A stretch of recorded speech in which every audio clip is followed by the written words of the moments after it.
வெயிலோடு விளையாடி வெயிலோடு உறவாடி வெயிலோடு மல்லு கட்டி ஆட்டம் போட்டோமே.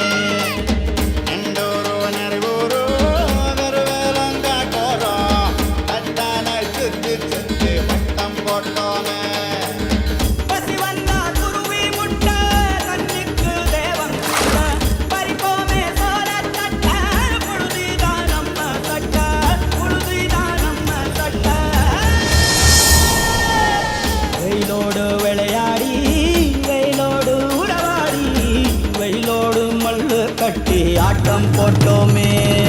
அதோட நினைவுகள் ரொம்ப ஆபத்தானது. நினைவுகள் நமக்கு சந்தோஷத்தை கொடுக்கும்னு நினைச்சுக்கிட்டு இருக்கோம். ஆனா அது உண்மை இல்லை. சில நினைவுகள் சுகத்தை தரும்.